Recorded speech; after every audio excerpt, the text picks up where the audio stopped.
परिचय। आज भौतिकी के शिक्षक प्रयोगशाला में छात्रों के सामने हम एक प्रयोग करने जा रहे हैं। उन्होंने एक छोटा गुब्बारा लिया और इसे निर्वात जार में रख दिया।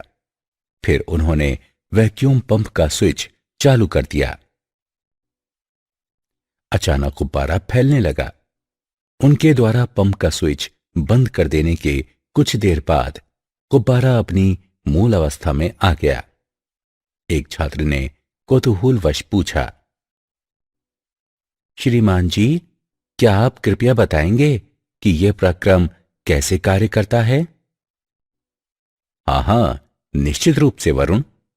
ये अणुगति सिद्धांत का एक उदाहरण है। जब निर्वात को ऑन किया जाता है तो गुब्बारे पर लगने वाला दाब घट जाता है और निर्वात जार पूरा भर जाने तक गुब्बारा फैलता है। और जब वायु वापस जार में आती है तो दाब पुनः लगता है और गुब्बारा अपने मूल आयतन में वापस आ जाता है। ये दाब तथा आयतन के बीच एक अप्रत्यक्ष संबंध दिखाता है। तो छात्रों, हम आज अणुगति सिद्धांत के बारे में और अधिक जानकारी प्राप्त करेंगे। उद्देश्य। इस पाठ के अंत में आप निम्न करने में सक्षम हो जाएंगे। अणुगति सिद्धांत को परिभाषित करना, द्रव्य की आणविक प्रकृति की व्याख्या करना, गैसों के व्यवहार को समझना, बॉयल के नियम तथा चार्ल्स के नियम को परिभाषित करना, आदर्श गैस के अणुगति सिद्धांत को जानना, आदर्श गैस के ताप की गणना करना, ताप की अणुगतिक व्याख्या करना, मैक्सवेल बंटन फलन को समझना, ऊर्जा समविभाजन के नियम को परिभाषित करना, विशिष्ट ऊष्माधारिता की गणना करना, माध्य मुक्त पथ तथा ब्राउनी गति को परिभाषित करना। परिभाषा। अणुगति सिद्धांत 19वीं शताब्दी में मैक्सवेल, बोल्ट्जमान तथा अन्य द्वारा विकसित किया गया। अणुगति सिद्धांत इस विचार के आधार पर गैसों के व्यवहार की व्याख्या करता है कि गैसें तेजी से गति करने वाले परमाणुओं या अणुओं से बनी होती हैं। यह संभव है कि अंतर परमाणुविक बल, जो लघु परास के बल होते हैं और ठोसों तथा द्रवों के लिए महत्वपूर्ण होते हैं, वे गैसों के लिए उपेक्षित किए जा सकते हैं। द्रव्य की आणविक प्रकृति। किसी गैस में सभी अणु सदृश होते हैं, लेकिन वे अन्य गैसों के अणुओं से भिन्न होते हैं। किसी गैस के अणु आदर्श प्रत्यास्थ गोलों की तरह व्यवहार करते हैं और अणुओं के बीच की दूरियों की तुलना में बहुत छोटे आकार के होते हैं। सभी अणु सदैव यादृच्छिक गति करते हैं और सभी दिशाओं में उनके वेग 0 से लेकर अनंत तक होते हैं। अपनी गतियों के दौरान अणु एक दूसरे से तथा पात्र की दीवारों से भी संघट्ट करते हैं। ये सभी संघट्ट आदर्श रूप से प्रत्यास्थ होते हैं। संघट्ट के दौरान को छोड़कर अणु एक दूसरे पर कोई बल नहीं लगाते। दो संघट्टों के बीच अणु सदैव एक सीधी रेखा में गमन करते हैं और दो क्रमिक संघट्टों के बीच चली गई दूरी माध्य मुक्त पथ कहलाती है। गैसों का व्यवहार। सभी गैसें गर्म करने पर फैलती हैं। जहां तक आयतन में परिवर्तन का संबंध है, ठोसों तथा द्रवों पर दाब का प्रभाव नगण्य होता है। लेकिन गैसों को आसानी से संपीड़ित किया जा सकता है। वे स्थिर ताप पर भी आयतन में प्रसारित होती हैं यदि दाब को गिरने दिया जाए। इसलिए गैस का आयतन न केवल ताप पर बल्कि इस पर लगने वाले दाब पर भी निर्भर करता है। बॉयल का नियम। बॉयल के नियम के अनुसार ताप नियतांक रखने पर गैस के किसी दिए गए द्रव्यमान का दाब उसके आयतन के व्युत्क्रमानुपाती होता है। पीवी बराबर स्थिरांक, जहां पी दाब है और वी आयतन है।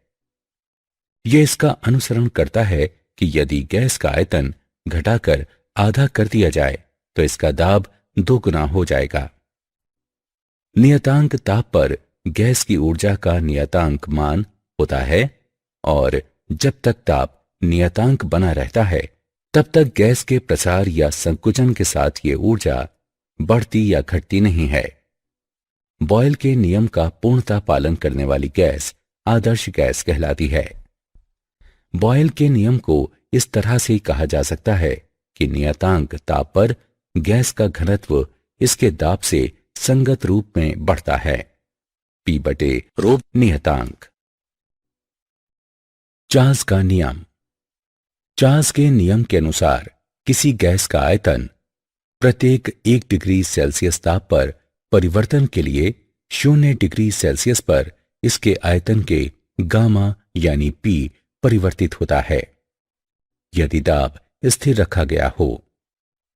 V बराबर V नॉट गुणे 1 प्लस गामा P थीटा, जहां V थीटा डिग्री सेल्सियस पर आयतन है तथा V नॉट 0 डिग्री सेल्सियस पर आयतन है।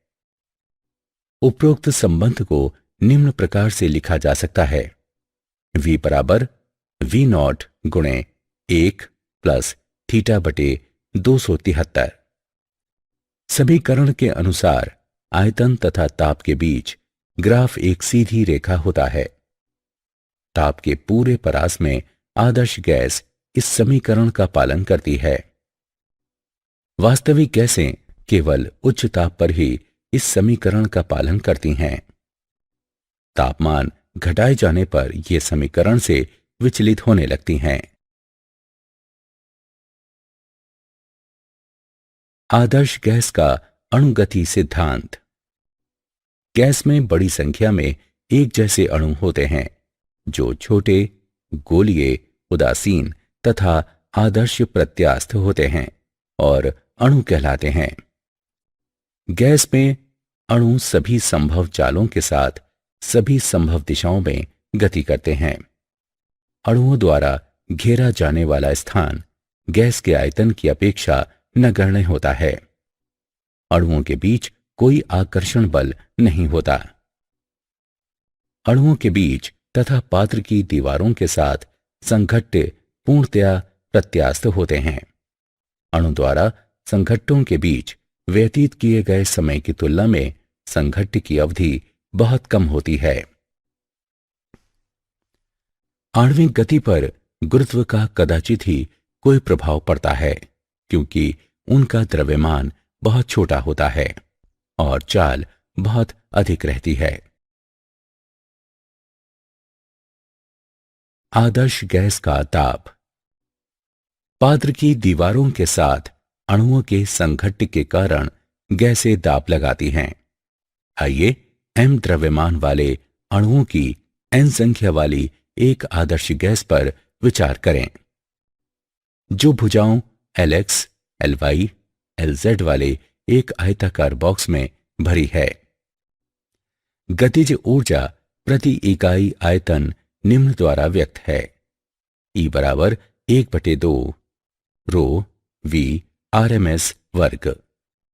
गैस का दाब निम्न द्वारा व्यक्त है।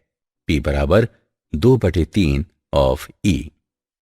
इसलिए गैस का दाब इसकी गतिज ऊर्जा प्रति इकाई आयतन के 2/3 के बराबर होता है। ताप की अणुगतिक व्याख्या। एक अणु की औसत गतिज ऊर्जा E निम्न द्वारा व्यक्त है। E बराबर Em/n बराबर 3RT/2n बराबर 3kT/2, जहां K वोल्टेजमैन नियतांक है। इसलिए अणु की औसत गतिज ऊर्जा गैस की प्रकृति पर या अणु के द्रव्यमान पर निर्भर नहीं होती। इसका अर्थ है कि समान तापमान पर विभिन्न गैसों की कुल गतिज ऊर्जा समान होती है और प्रति अणु औसत गतिज ऊर्जा समान होती है। यह केवल गैस के निरपेक्ष ताप पर निर्भर करता है। तापमान को गैस के अणुओं की औसत गतिज ऊर्जा की माप के रूप में स्पष्ट किया जा सकता है। उदाहरण, आइए एक आदर्श गैस के अणुगति सिद्धांत का उदाहरण देखें। आदर्श गैस समीकरण PV बराबर RT का उपयोग करके सार्वत्रिक गैस नियतांक के मान की गणना करें। आइए इसका हल देखें कि हमारे पास है V बराबर 22,400 गुणे 10 की घात -6 m घन, T बराबर 273 K, PV बराबर RT, P बराबर HDG। अब हम मानों को रखते हुए R के मान की गणना करते हैं।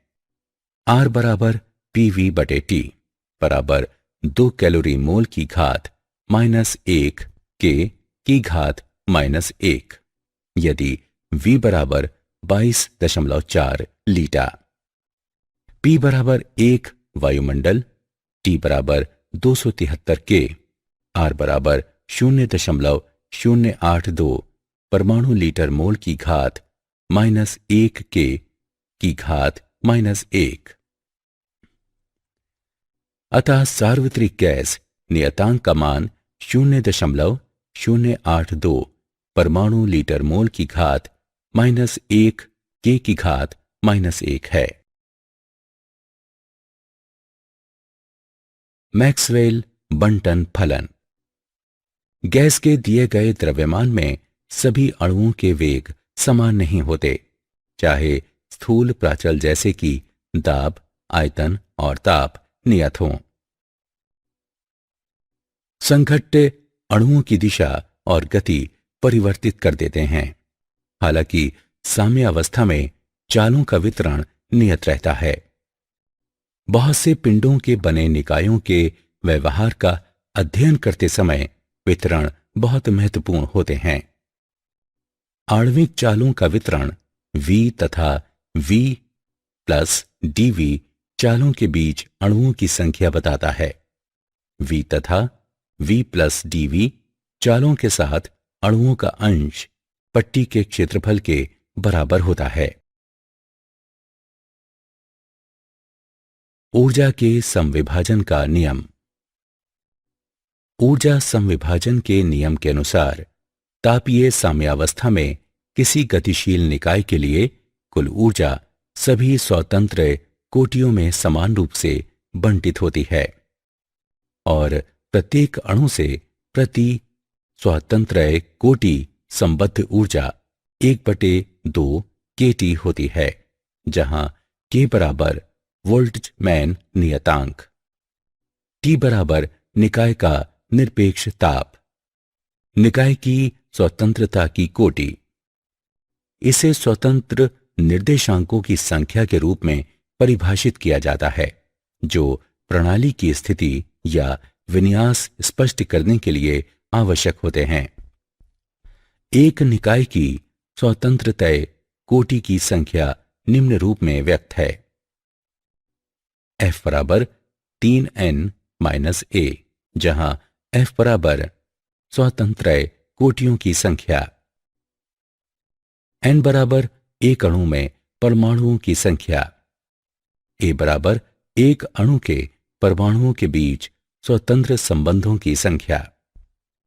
ऊष्मा समविभाजन का नियम इस रूप में भी स्पष्ट किया जा सकता है कि नियतांक दाब तथा ताप पर किसी दी गई गैस के एक अणु की कुल औसत गतिज ऊर्जा इसकी सभी स्वतंत्र तय कोटियों के बीच समान रूप से बंटित होती है और प्रति स्वतंत्र तय कोटि प्रति अणु औसत गतिज ऊर्जा 1/2 kT होती है, जहां T बराबर गैस का तापमान है। विशिष्ट ऊष्मा धारिता। विशिष्ट ऊष्माधारिता को नियतांक दाब पर किसी गैस की विशिष्ट ऊष्मा के नियतांक आयतन पर गैस की विशिष्ट ऊष्मा से अनुपात के रूप में परिभाषित किया जाता है। इसका मान गैस की परमाणुकता को प्रदर्शित करता है। एक परमाणु गैसें T तापमान तथा P ताप पर एक आदर्श एक परमाणु गैस के 1 मोल पर विचार करें। एक परमाणु गैस के लिए स्वतंत्रतय कोटि की संख्या 3 होती है। ऊर्जा संविभाजन के नियम के अनुसार प्रति अणु प्रति स्वतंत्रतय कोटि औसत गतिज ऊर्जा बराबर 1/2 kT। गैस के 1 मोल की औसत गतिज ऊर्जा बराबर kT गुणे n, जहां n बराबर आवोगाद्रो संख्या है। अतः U बराबर 3/2 RT, जहां U गैस के 1 मोल का Ke है। du/dt बराबर CV, CV बराबर 3/2 R, लेकिन Cp बराबर CV प्लस R। हम पाते हैं कि Cp बराबर 5/2 R, अतः Cp/CV बराबर 5/3। द्विपरमाणु गैसें द्विपरमाणु गैस के लिए स्वतंत्रतय कोटि की संख्या 5 है। Cp/CV बराबर 9/7। बहुपरमाणु गैसें, इसमें 3 स्थानांतरीय और 3 घूर्णी स्वतंत्रतय कोटियां होती हैं। Cp/CV बराबर 4 + F/3 + F। Cp/CV बराबर R किसी भी आदर्श गैस के लिए सत्य है, चाहे वो एक परमाणुक, द्विपरमाणुक या बहुपरमाणुक हो। माध्य मुक्त पथ। किसी गैस के अणु सतत, त्वरित या यादृच्छिक गति की अवस्था में रहते हैं। इनमें परस्पर आदर्श प्रत्यास्थ संघट्ट होते हैं। संघट्टों के अतिरिक्त अणु एक दूसरे पर कोई बल नहीं आरोपित करते, इसलिए 2 क्रमिक संघट्टों के बीच चली गई दूरी नियतांक वेग के साथ एक सीधी रेखा होती है। एकल गैस अणु का पथ विभिन्न लंबाइयों वाले छोटे छोटे टेढ़े मेढ़े पथों की एक श्रृंखला से बनता है। ये पथ मुक्त पथ कहलाते हैं तथा इनके माध्य माध्य मुक्त पथ कहलाते हैं। लेमला बराबर kT/√2 पाई सिग्मा वर्ग P, जहां सिग्मा बराबर अणु का व्यास है, P बराबर गैस का ताप है, T बराबर गैस का ताप है, K बराबर वोल्टेजमैन नियतांक है। ब्राउनी गति। जल या वायु या किसी अन्य तरल में निलंबित सूक्ष्मदर्शीय आकार के कणों की सतत टेढ़ी मेढ़ी यादृच्छिक गति ब्राउनी गति होती है। ये परिघटना रॉबर्ट ब्राउन द्वारा खोजी गई थी तथा ये अणुगति सिद्धांत के आधार पर स्पष्ट की जाती है। ब्राउनी गति बढ़ जाती है जब निलंबित कण का आकार अधिक छोटा हो, माध्यम का तापमान बढ़ा दिया जाए, माध्यम की क्षणता कम हो, माध्यम का घनत्व कम हो। क्या आप जानते हैं, आधुनिक ऊष्मागतिकी के विकास के पूर्व यह विचार था कि ऊष्मा एक तरल है और इसलिए इसे कैलारिक कहा गया। पिंड इस तरल की एक निश्चित मात्रा धारण करने में समर्थ माने गए, इसलिए हम ऊष्माधारिता शब्द का उपयोग करते हैं, जिसे जोसेफ ब्लैक द्वारा 1750 के दशक में पहली बार खोजा और नामकरण किया गया। प्रत्येक अणु अपने निकटवर्ती अणुओं पर एक आकर्षण बल लगाता है जो अंतराअणुक बल कहलाता है। मध्ययुक्त पथ की अवधारणा 1858 में प्रस्तुत की गई। जर्मन भौतिकविद रुडोल्फ क्लॉसियस ने इसे आणविक गति होने पर गैसीय पिंडों के पृथक अणुओं द्वारा चले गए पथों की माध्य लंबाई के रूप में परिभाषित किया। सारांश। आइए हमने जो कुछ सीखा है उसे संक्षेप में दोहराएं। अणुगति सिद्धांत इस विचार के आधार पर गैसों के व्यवहार की व्याख्या करता है कि गैसें तेजी से गति करने वाले परमाणुओं या अणुओं से बनी होती हैं। गैस का आयतन न केवल ताप पर बल्कि इस पर लगने वाले दाब पर भी निर्भर होता है। बॉयल के नियम के अनुसार ताप नियत रखने पर गैस के किसी दिए गए द्रव्यमान का दाब उसके आयतन के व्युत्क्रमानुपाती होता है। चार्ल्स के नियम के अनुसार किसी गैस का आयतन प्रत्येक 1 डिग्री सेल्सियस ताप परिवर्तन के लिए 0 डिग्री सेल्सियस पर इसके आयतन के गामा पी पर परिवर्तित होता है। यदि दाब स्थिर रखा गया हो तो गैस का दाब इसकी गतिज ऊर्जा प्रति इकाई आयतन के 2/3 के बराबर होता है। अणु की औसत गतिज ऊर्जा गैस की प्रकृति पर या अणु के द्रव्यमान पर निर्भर नहीं होती। ये केवल गैस के निरपेक्ष ताप पर निर्भर करता है। जल या वायु या किसी अन्य तरल में निलंबित सूक्ष्मदर्शीय आकार के कणों की सतत टेढ़ी मेढ़ी यादृच्छिक गति ब्राउनी गति होती है। विशिष्ट ऊष्माधारिता को नियतांक दाब पर किसी गैस की विशिष्ट ऊष्मा के नियतांक आयतन पर गैस की विशिष्ट ऊष्मा से अनुपात के रूप में परिभाषित किया जाता है।